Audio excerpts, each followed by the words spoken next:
سب سے پہلے تو بہت شکریہ یاسر بھائی آپ کا اور K21 کا کہ آپ لوگوں نے نہ صرف یہاں بلایا بلکہ یہاں سے پہلے آپ نے کانفرنس میں بھی بڑی پریزنس بھی دی اور ہمیں بہت سپورٹ بھی کیا اور اسسٹ بھی کیا. میں پورے فیصل آباد چیمبر آف کامرس کی طرف سے آپ کا جو ہے تہہ دل سے شکر گزار ہوں.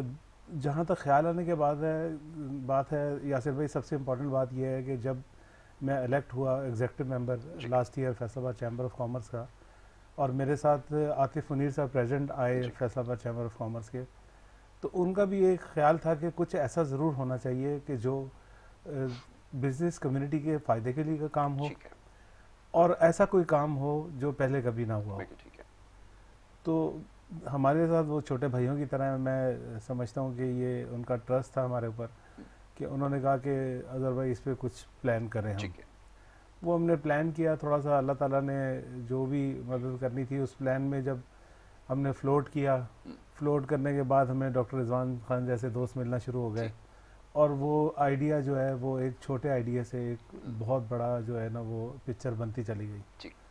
اور پھر اس کے پیچھے پیشن، ڈٹرمنیشن، اور سب سے امپورٹنٹ بات یہ تھی کہ اپنی ذاتی انا کے لیے، ذاتی کام کے لیے اس میں کچھ نہیں تھا، صرف ایک ہی سوچ تھی کہ بزنس کمیونٹی کے لیے اوور آل کیا ہو سکتا ہے جس سے اوور آل بزنسز کو کچھ بوسٹ ملے، کچھ سپورٹ ملے، کوئی نئی سوچ ملے، کوئی ایسی راہ ملے کہ جس کے اوپر یہ لوگ اب سوچ کے کچھ کام کر سکیں.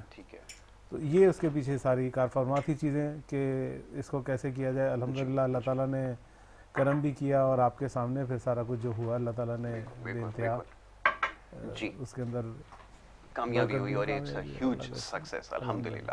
اور جناب یہ جو پاک اکنامک کانفرنس یعنی پاکستان اکنامک کانفرنس ہے، ویسے بہت ساری کانفرنسز میں خود موقع ملا ہے، جا کر میں نے شرکت بھی کی، اور ایک بڑی رسمی سی کارروائی ہوتی ہے. جب شروع میں جب دعوت نامہ آیا تھا تو خیال یہ تھا کہ یہ ایک بڑی رسمی سی ایک تقریب ہوگی جس کے اندر چند لوگ آئیں گے، تقاریر ہوگی اور اس کے بعد جناب لنچ ڈنر کے بعد معاملہ ختم ہو جائے گا.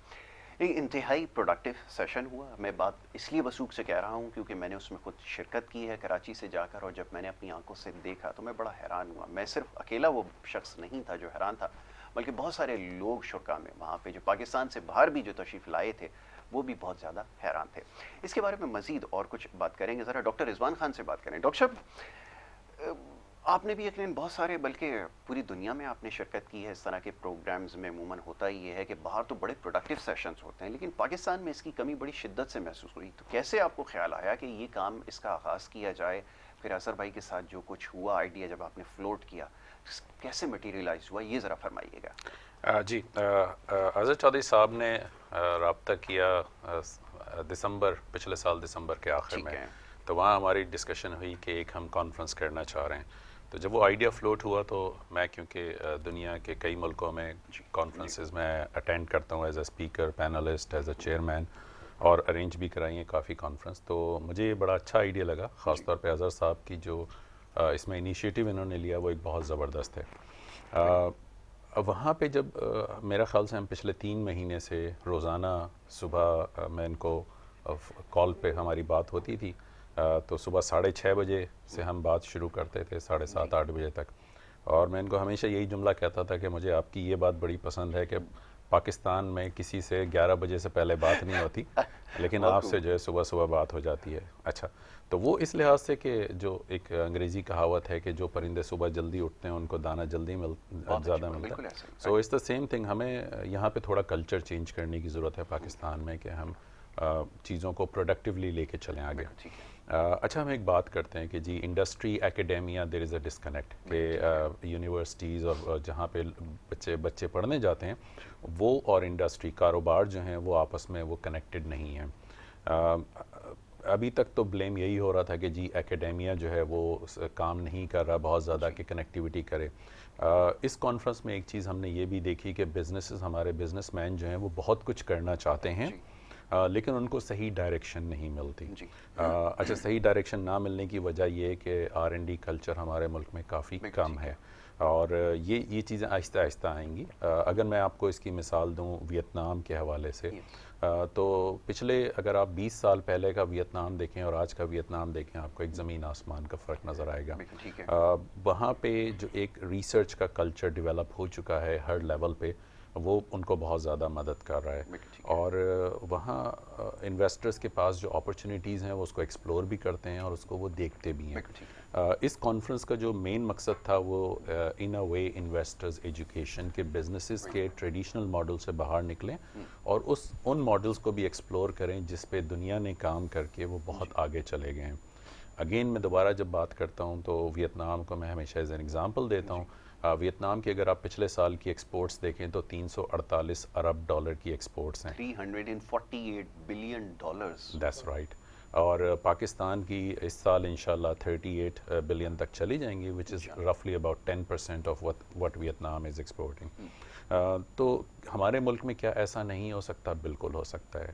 ہمارے لوگ جو ہیں، میں وداؤٹ نیمنگ اینی ون، میری ایک ویتنام گورنمنٹ کے آفیشل سے بات ہو رہی تھی، انہوں نے کہا کہ جی پاکستانی بزنس مین بہت ہی سمجھدار، بہت ہی زبردست بزنس مین ہیں، لیکن ایسا کیا ہوا کہ ہم آگے جانے کے بجائے پیچھے چلے گئے پچھلے 40 سالوں کے درمیان؟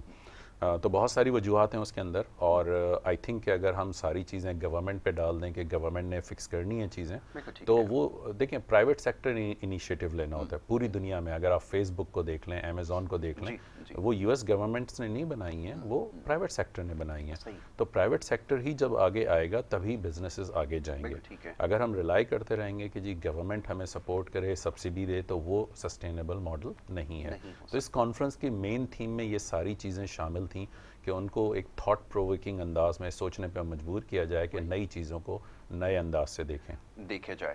یہ سب سے زیادہ ضروری ہے۔ ڈاکٹر صاحب نے ایک بڑی اہم چیز کی نشاندہی کی ہے، ایک تو ٹیکنالوجی کے حوالے سے ابھی بہت ساری چیزوں سے ہم لوگ فیملیئر نہیں ہیں، اس کو پہلے سمجھنے کی ضرورت ہے، لیکن یہ اپرچونٹی کم ملتی ہے کہ کہیں ایسا، کیونکہ پاکستان میں لوگوں کا ایکسپوجر زیادہ نہیں ہے، اور بڑی معذرت کے ساتھ جو یہاں پہ بزنس کمیونٹی ہے وہ شاید ان کا اس لیول پہ انٹریکشن نہیں ہو پا رہا، یا وہ ان چیزوں کو صحیح طرح سے نہیں ٹیک اپ کر پا رہے۔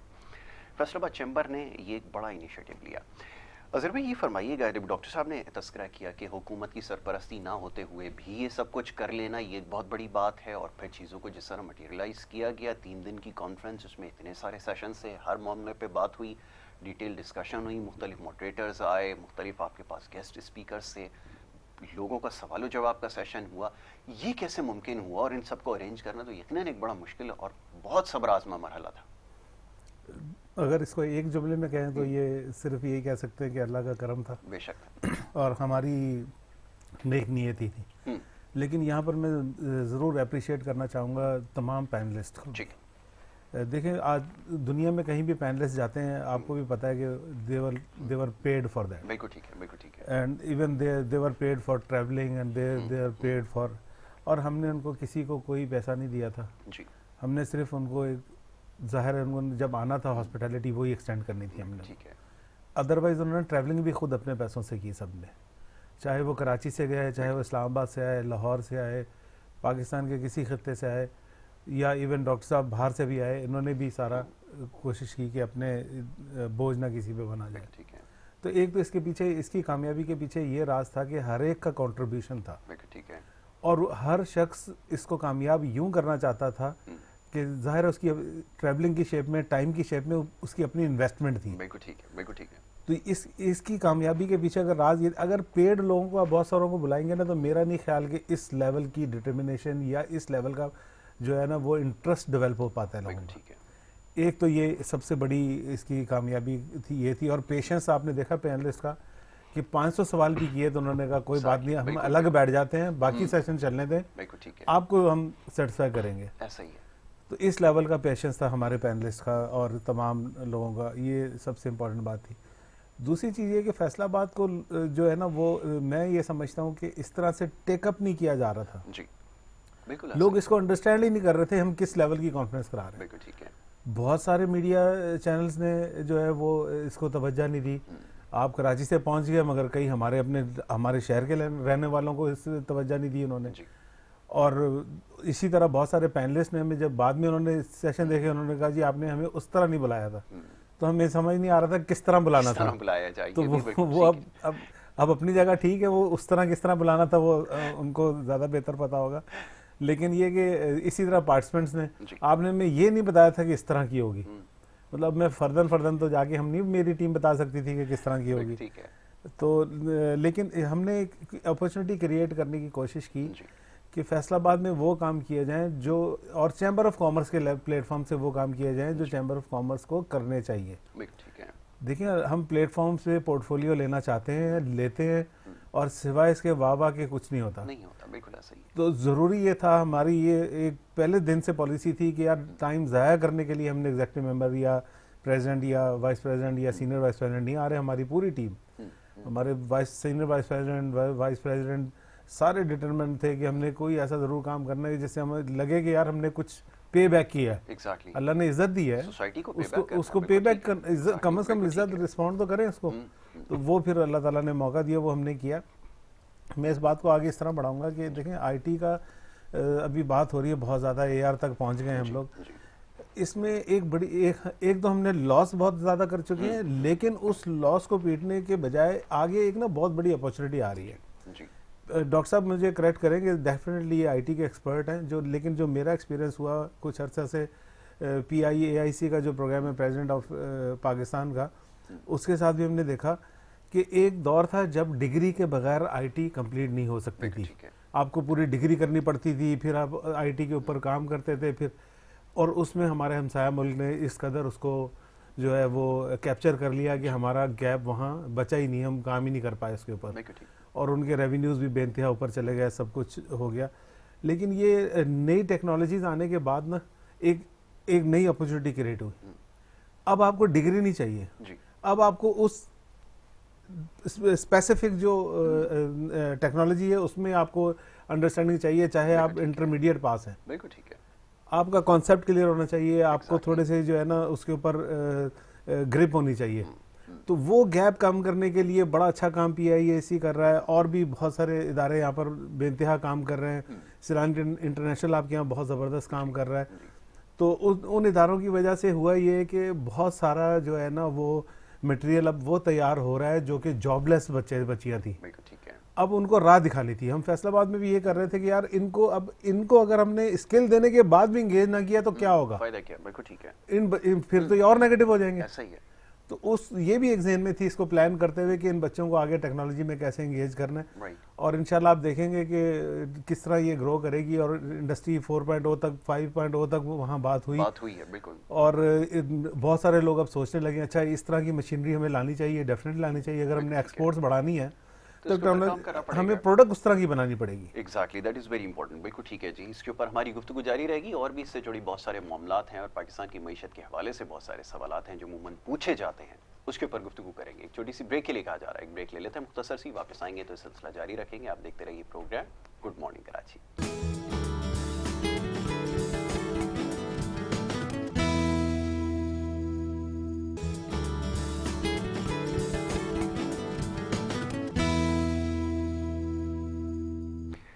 پروگرام میں آپ کو ایک دفعہ پھر خوش آمدید کہیں گے. بریک پہ جانے سے پہلے گفتگو کا سلسلہ جاری تھا.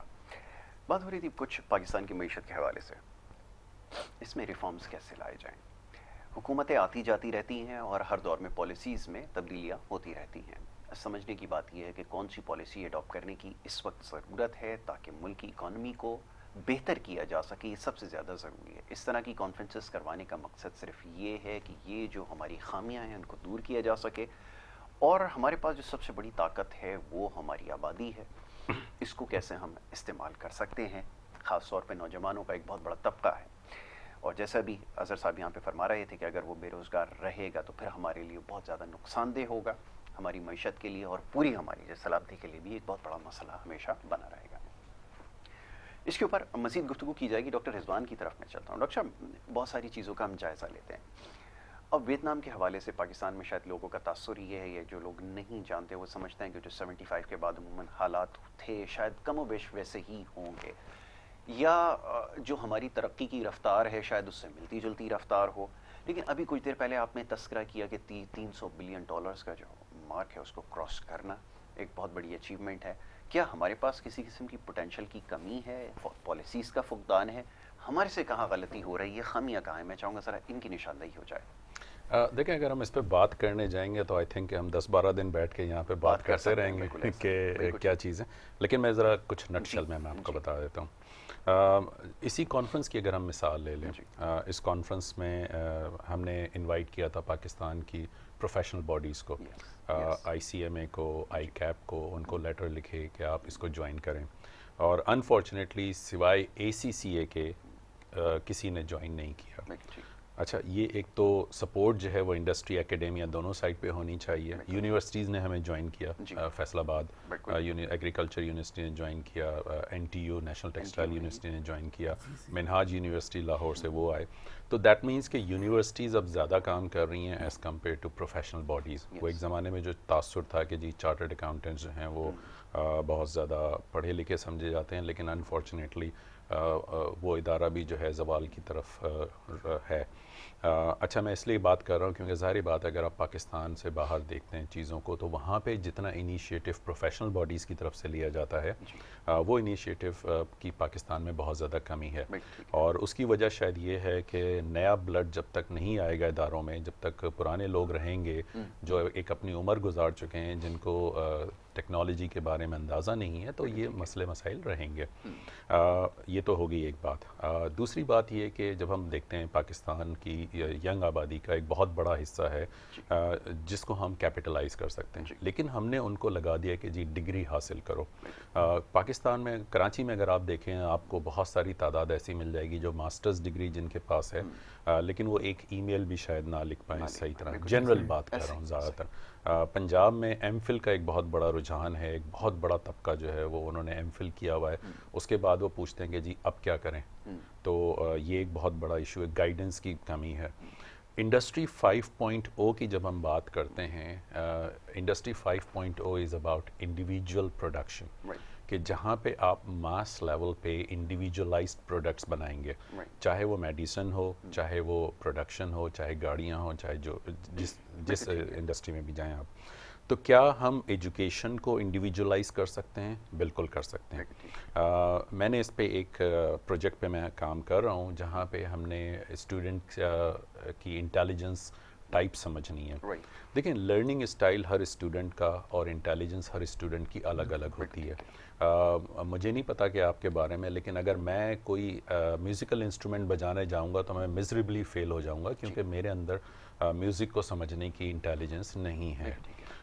تو یہ ایک ایشو جو ہے ہمارے ملک میں. ہمارے ہاں سارے جو ہیں وہ جس کو کہتے ہیں گدھے گھوڑے ایک ہی لاٹھی سے ہاں کے جاتے ہیں. ڈاکٹر صاحب sorry, let me just add one more thing کہ یہ کوئی ڈسیبلٹی نہیں ہے. بالکل نہیں. اگر آپ یہ کام نہیں کر پاتے تو اس کا مطلب نہیں ہے کہ آپ کے اندر کوئی کمی ہے یا آپ کچھ نہیں کر پائیں گے. جی ڈاکٹر صاحب. جی بالکل صحیح. بالکل بالکل. اس کے میں آپ کو مثال یہ دیتا ہوں کہ اگر آپ ایک مچھلی کو بولیں کہ درخت پہ چڑھ جاؤ تو وہ ساری زندگی درخت پہ نہیں چڑھ سکتی، لیکن ایک بندر درخت پہ چڑھ جائے گا. اسی طرح بندر سمندر میں نہیں تیر پائے گا لیکن مچھلی تیرے گی. تو اس سم تھنگ کہ آپ کی ایبلٹی الگ ہے، آپ کی کوالٹیز الگ ہیں، ان کوالٹیز کو کیپٹلائز کرنا چاہیے. یہ تو ایک چیز ہو گئی. اچھا، ہم نے جو فارمل ڈگری میں پھنسایا ہوا ہے لوگوں کو، آئی تھنک ہمیں اس سے باہر نکلنا چاہیے. ان مائی اوپینین بیچلرز ڈگری کو ریسٹرکٹ کرنا چاہیے. پوری دنیا میں 2% سے زیادہ آبادی بیچلرز ڈگری نہیں کرتی ہے. لوگ جاتے ہیں ووکیشنل ٹریننگ پہ. ابھی آپ دیکھ لیں کہ ہمارے یہاں پلمبر، الیکٹریشینز کون بنتے ہیں؟ وہ لوگ جن کے پاس کوئی فارمل ایجوکیشن نہیں ہوتی، وہ کہیں سے سیکھ کے جو بھی کام آتا ہے جس طرح الٹا سیدھا وہ کر دیتے ہیں. کیا ہمارے پاس کوالیفائڈ الیکٹریشین، پلمبرز موجود ہیں؟ جواب اس کا انفارچونیٹلی نہیں ہے. تو اسی طرح جب ہم آئی ٹی کی بات کرتے ہیں، آئی ٹی میں اب آپ کو کہیں جانے کی ضرورت نہیں ہے، آپ گھر بیٹھے چیزیں سیکھ سکتے ہیں. یہ صرف اس پہ ڈیپینڈ کرتا ہے کہ آپ کیا کرنا چاہ رہے ہیں. ابھی آپ دیکھیں کہ موبائل فون پیکیجز جس میں یوٹیوب فری اویلیبل ہے، اس پہ لوگ بیٹھ کے فضول ویڈیو دیکھ رہے ہوتے ہیں. اگر صرف آپ آدھا گھنٹہ اگر آپ لگا لیں کہ آپ نے صرف اس میں کام کی ویڈیوز دیکھنی ہے تو آپ بہت ساری چیزیں سیکھ جائیں گے اور آپ کو کہیں جانے کی ضرورت بھی نہیں ہے. اس کو ہم بات کرتے ہیں، اس کو انڈسٹری 5.0 میں اس کا نام ہے اپ اسکلنگ. اپ اسکلنگ کا مطلب کہ آپ کے پاس ایک صلاحیت ہے، اس کو آپ آگے لے کے جا رہے ہیں. جس طرح اکاؤنٹنگ کی اگر ہم بات کریں، ابھی تک اکاؤنٹنگ میں اگر آپ دیکھیں لوگ کہتے ہیں جی ایکسل آنا چاہیے، لیکن اب ایکسل کا زمانہ جو ہے وہ ختم ہو چکا ہے. اب بی آئی، بزنس انٹیلیجنس کا زمانہ ہے، اور مائکروسافٹ کی فار ایگزامپل ایک پروڈکٹ ہے پاور بی آئی جس پہ بہت زیادہ کام ہو رہا ہے اور اگلے 3 سے 4 سالوں میں ڈی فیکٹو اسٹینڈرڈ بن جائے گا کہ اگر اکاؤنٹنٹ کو بی آئی نہیں آتا تو وہ پیچھے رہ جائے گا. تو دیکھیں نالج اکانومی میں اب آپ کا نہ پیسہ کام آئے گا نہ آپ کے فیملی بیک گراؤنڈ کام آئے گا. اس میں صرف وہی لوگ آگے جائیں گے جن کے پاس نئے آئیڈیاز ہیں اور جن کے پاس اسکلز ہیں اور جو آپ گھر بیٹھ کے ڈیولپ کر سکتے ہیں. صرف تھوڑی سی ڈٹرمنیشن چاہیے. ٹھیک ہے, یہ آپ نے بالکل ٹھیک کہا کہ یہ بہت ساری چیزیں جیسے ابھی یوٹیوب کا ڈاکٹر صاحب نے تذکرہ کیا, یہ اب ہمارے ہاں یہ جو ہوم فارمنگ ہے ابھی تو بہت ساری اس سے ریلیٹڈ چیزیں ہیں جس کے اوپر انشاءاللہ آگے چل کے موقع ملے گا تو ہم اپنے پروگرامز میں عموماً بات کرتے ہیں کہ ورٹیکل فارمنگ کیا چیز ہے, یہ کیا ساری چیزیں ہیں, یہ آپ بآسانی یوٹیوب کے ذریعے سیکھ سکتے ہیں کہ اپنے گھر کے اندر پودے آپ نے کس طرح اگانے ہیں یا سبزیاں جو آپ روزمرہ میں استعمال کرتے ہیں بڑی آسانی کے ساتھ گھر میں اگائی جا سکتی ہیں. انشاءاللہ اس کے اوپر آگے چل کے تفصیلاً گفتگو ہوگی. یہ بتائیے جی, کسی بھی پروگرام کو ایونٹ کو کامیاب بنانے کے لیے ٹیم کا بڑا عمل دخل ہوتا ہے. چند ایک چہرے ایسے نظر آئے جنہوں نے بڑی سنسیئر ایفرٹ آپ کے ساتھ کی ہے. Doctor Rizwan is one of them. وہ تو اپنی جگہ پر ہیں ہی, لیکن کچھ لوگوں کو میں جانتا ہوں اور کچھ کو نہیں جانتا, لیکن ان کا تذکرہ یہاں پہ ضروری ہے. میاں ادریس صاحب کو میں نے دیکھا ہے بہت زیادہ پرو ایکٹیو تھے. میاں جاوید صاحب باقی کا آپ خود ہی ذرا فرما دیجئے کہ کتنی ان کی کنٹریبیوشن تھی, اور جب آپ نے یہ آئیڈیا فلوٹ کیا, ہوتا ہی ہے عموماً ڈاکٹر صاحب اور ہم ہمیشہ یہ بات کرتے ہیں کہ جب کوئی آئیڈیا دیا جاتا ہے نا تو پہلے ہی اس کو جو ہے وہ کہتے ہیں کہ جی ایسا ہو جائے گا اور نتیجہ کچھ نہیں نکلنا اور وہ سمندر برد کر دیا جاتا ہے. فرمائیے. ایکچولی ہم نے پہلے لائنس کلب انٹرنیشنل کے فورم پہ کچھ تھوڑا سا کام کیا ہوا ہے. ہمارے جو لیڈر ہیں دونوں گروپ لیڈرز ہیں میاں ادریس صاحب اور میاں جاوید صاحب کے ساتھ, تو ان کو تھوڑا بہت اندازہ تھا کہ ہم کیا کر سکتے ہیں. ٹھیک ہے. تو اس میں ہمارا کمبینیشن بڑا زبردست ہے. جب میاں جاوید صاحب نے تھوڑا سا ایکٹیولی ہمارے ساتھ پارٹیسپیٹ کرنا شروع کیا اس کی پلاننگ فیز میں, تو میاں ادریس صاحب تھوڑا سا بیک فوٹ پہ آ گیا. تو انہوں نے کہا کہ یار ایک بندہ آپ کے ساتھ چل رہا ہے, ٹھیک ہے, جہاں جہاں آپ لوگ کوئی میری ضرورت محسوس کرو گے تو میں ہر وقت حاضر ہوں. اور واقعی انہوں نے یہی کیا کہ بیک ہینڈ سے ہمیں سپورٹ کرتے رہے اور گائیڈ کرتے رہے.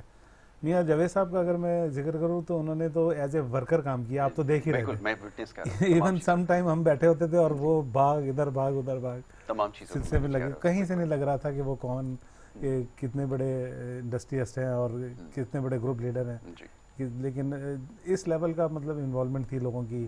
پھر عاطف بھائی ہمارے ایس وی پی عمران محمود صاحب, ہمارے وائس پریزیڈنٹ رانا فیاض صاحب, اور بہت ساری ٹیم.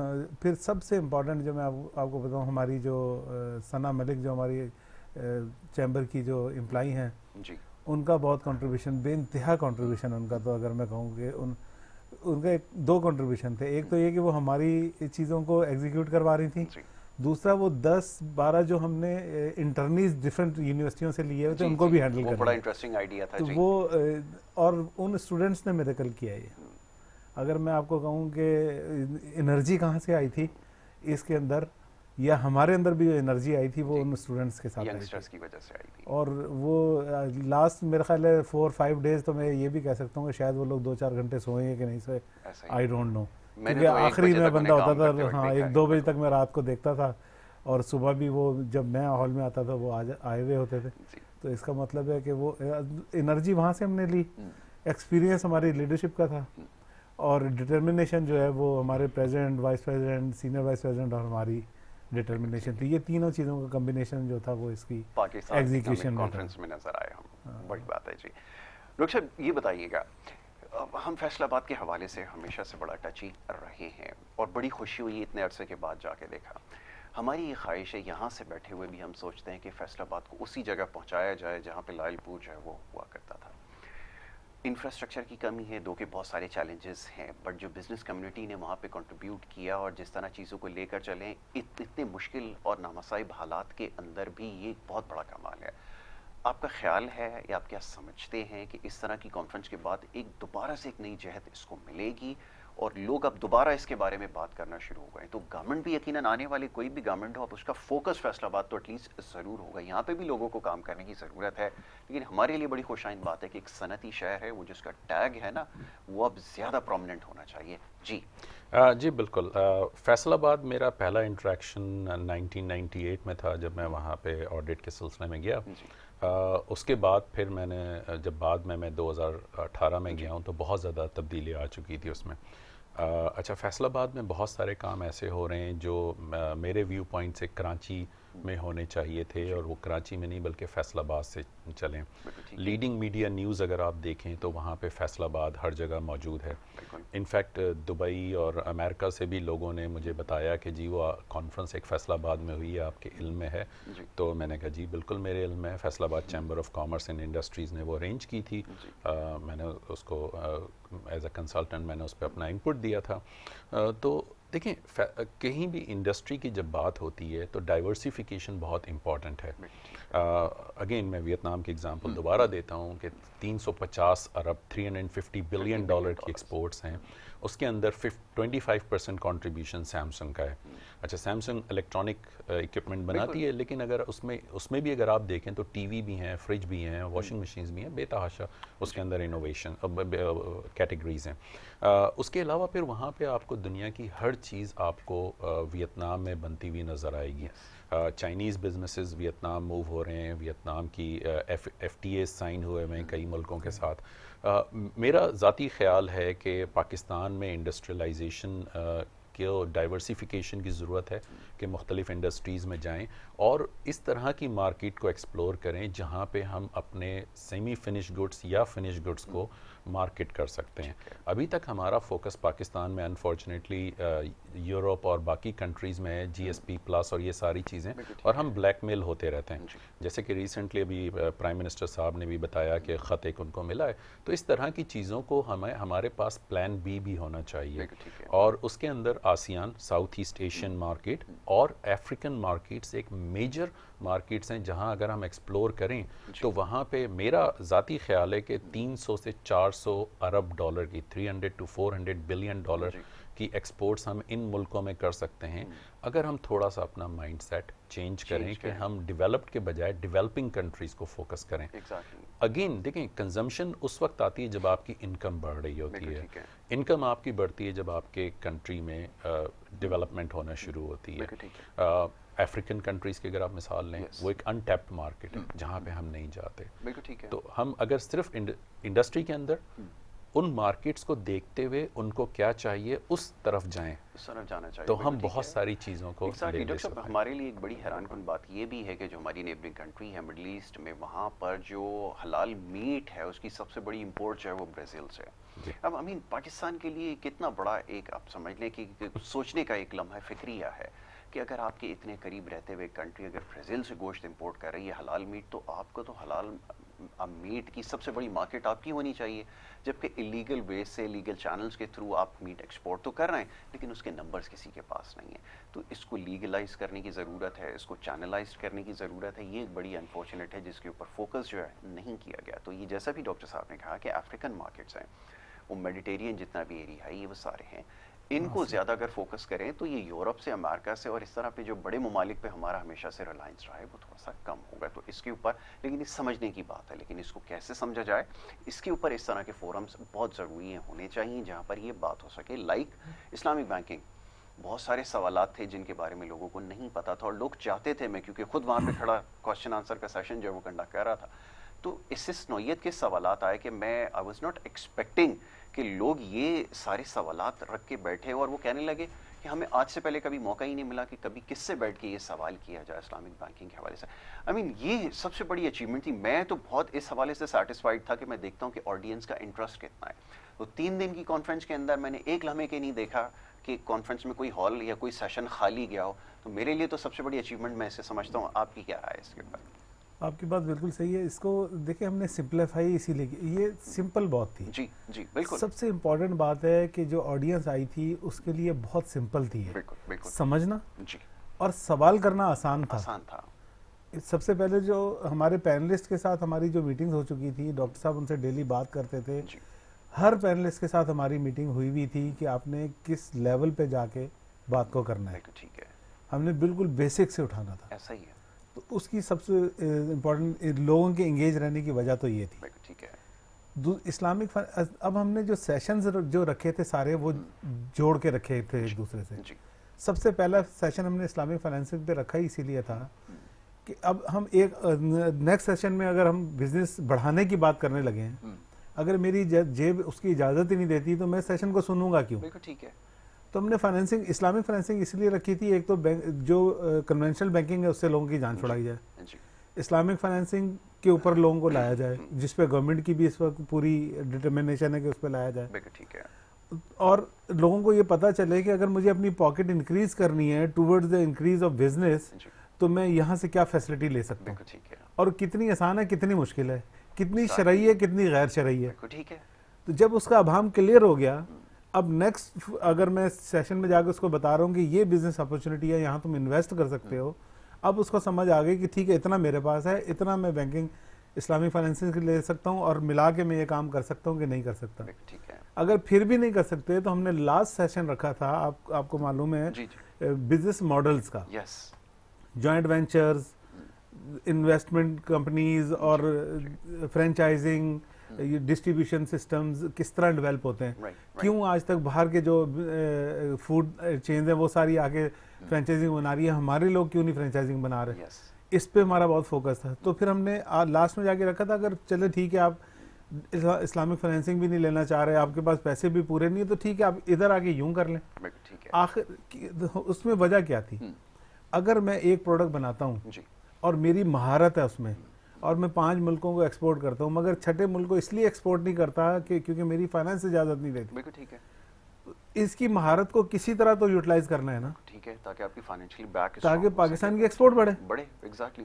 تو اس کو پھر یہ وہ دینا تھا ہمیں اس مہارت کو کہ کسی طریقے سے تو بڑھائیں آپ اس کو. ٹھیک ہے اظہر بھائی، بہت ساری باتیں ہیں، مختصر وقت تھا، کوشش یہ کی کہ اس کے اوپر زیادہ سے زیادہ لوگوں تک آگاہی پہنچائی جائے، اور انشاءاللہ آنے والا جو ہمارا کام ہے نا اس کے بارے میں جب آپ کو نیکسٹ ٹائم یہاں پہ زحمت دیں گے نا تو ضرور اس بارے میں بات کریں گے. میں آپ کا بڑا شکر گزار ہوں کہ آپ یہاں پر پروگرام میں تشریف لائے، گفتگو کی. ڈاکٹر صاحب آپ کا ہمیشہ سے شکر گزار ہیں، آپ اپنا قیمتی وقت نکال کے یہاں پر ہمارے ساتھ شرکت کرتے ہیں، اور جتنے دن آپ یہاں پر ہیں ہم کوشش کریں گے کہ آپ کو جو ہے وہ زحمت دیتے رہیں. ناظرین، باتیں بہت ساری ہیں اور یہ بڑا انٹرسٹنگ ٹاپک ہے، یقیناً آپ کو بھی اس سے سمجھنے کا بہت کچھ موقع ملا ہوگا. کوشش یہ کی جائے گی کہ اس طرح جو آگہی کے پروگرامز ہیں وہ لاتے رہیں. اور ایک دفعہ پھر اظہر بھائی کو اور ان کی پوری ٹیم کو FCCI کی جو مبارکباد دوں گا کہ اتنی کامیاب انہوں نے کانفرنس کا انعقاد کیا، اور یقیناً یہ ابھی ایک آغاز ہے، اس کے بعد بہت سارے اس طرح کے پروگرامز ہیں وہ کروائے جائیں گے تاکہ اپنے جو ملک ہے اس کی معیشت کو مضبوط بھی کیا جا سکے اور اپنی ایکسپورٹس کو بڑھایا بھی جا سکے. ایک بریک کی طرف جانا ہوگا، بریک کے بعد جو ہمارا دوسرا سیگمنٹ ہے آپ کی صحت کے حوالے سے وہ جاری رہے گا. آپ دیکھتے رہیے پروگرام گڈ مارننگ کراچی.